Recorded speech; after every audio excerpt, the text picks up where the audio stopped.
The current M1 MacBook Air was released in late 2020, and it's been about 8 months since it's been out. And a lot of people might be on the fence and wondering if they should actually still buy it now or if they should wait for the M2. So to help you with your process, I thought I'd make a video updating you guys on all the rumors and speculations about the upcoming MacBook Air update that is rumored to be released in late 2021, early 2022. Before I do get into the video, I'm going to kindly ask you guys to hit the subscribe button and also like the video if you found it useful. It helps my channel grow and I do appreciate it. I do a lot of content on Apple, iPads, and tech topics in general. You're really going to like it here, so make sure to hit the subscribe button. And if that's not enough, I'm doing a HomePod mini giveaway for anybody that is subscribed and comments down below in this video or any of my recent videos. Let's get into it. Let's start off with the design. Of course, the recent MacBook Airs that were released in late 2020 look similar to every single MacBook Air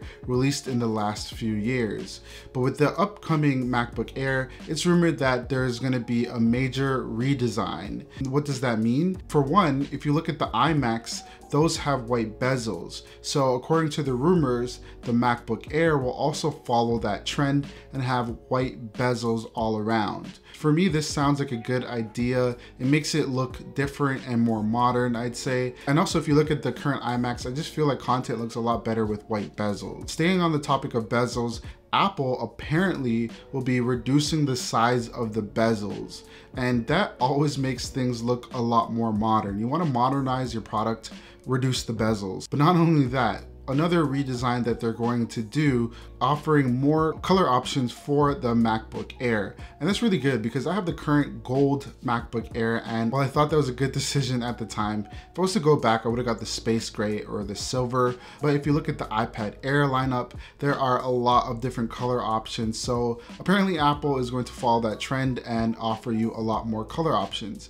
Might come in green, might come in blue, who really knows? I think that is a good idea. So a big feature of the recent MacBook Airs was their prolonged battery life. You get around 18 hours of battery life with that. Although those things last all day, at some point you're going to need to charge. With the new MacBook Airs, Apple is rumored to be adding MagSafe to the MacBook Air, which is a good idea as well. I'm not really a fan of the latest iteration of MagSafe, and I made a few reviews of that on the iPhone 12, but I just think that it's still a good idea because it frees up one of the ports. As you know, Apple has decided to keep 2 ports on the MacBook Air and also the MacBook Pro, the latest M1 versions.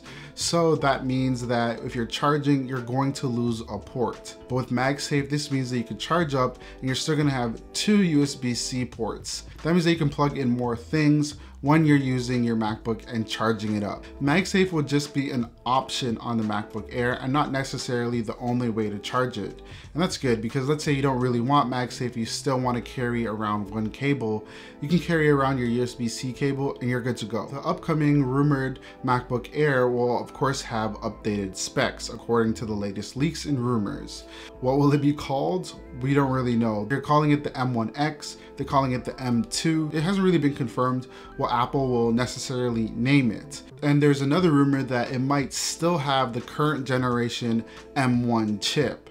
And honestly, I think that that is the way Apple is going to go. I feel like Apple will leave the M1 on the MacBook Air and put the M2 or the M1X on the upcoming MacBook Pros. And the reason why I feel like that is because with the latest release of the MacBooks, honestly, spec-wise, they are super similar, and it's really hard to tell people that this one is for the pros and this one isn't, but they both kind of do the same things. You could get away with editing 4K content, editing high quality photos, doing a lot of productivity tasks on the MacBook Air. So why would you really need the Pro?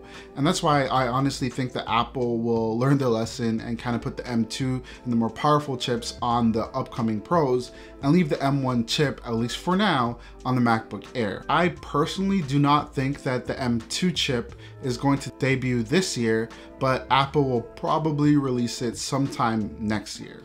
And last but not least is the price. So if you think about what the current MacBook Air can do, it can do everything. And the price of that is just $999. That's really cheap really budget friendly. And if you're a student, it's even cheaper than that. So apparently, according to rumors, Apple is actually planning to add a little bit more dollars on their end and update the price of the MacBook Air. So it can come in at anywhere between $1,100 to $1,200 according to the rumors. Okay, now for the moment that you've been waiting for. Should you buy the M1 MacBook Air right now or wait for the rumored M2 or M1X chip, whatever they're gonna call it? Now, before I get into my thoughts on this, I should say that if we've learned anything from the M1 iPad Pro release, it's that you shouldn't really listen to rumors. And I know I'm making a video on the same rumors, but it's really fun to engage in that kind of conversation and, you know, predict things. So that is really why I'm doing it. But generally speaking, I've definitely learned my lesson, and I think it's best to buy things for what they can offer now. Another way to say that is if Tim Cook did not say it himself, don't believe it. Now back to the question of the hour. Personally, if it was me, I would still buy the M1 MacBook Air right now instead of waiting for the new one. And the reason why is because you're always going to be waiting for a new release. Things get updated all the time, if not every year, every 2 years, especially in Apple world. If you're just constantly waiting for the next thing, you're gonna miss out on the opportunity. And if there's things that you gotta do in terms of editing videos, editing photos, just browsing the web, using this to take notes, whatever you gotta do, you can do that right now with the current one with zero issues. You might be waiting for a new chip, but this one's fast enough. Personally, I'm gonna buy the updated Air when it comes out just so you don't have to. So make sure to subscribe to stay tuned for that. In general, I definitely say that this thing is good enough. You should probably just buy it right now. That is pretty much it. Let me know what you guys think of the video down below in the comments. You can also let me know if you're planning to buy now, or let me know if you're gonna wait for the updated Air that should be coming out late 2021 or early 2022. Don't forget to subscribe and comment down below to win a free HomePod Mini. Thank you guys so much for watching. I'm gonna see you guys in the next one. Peace.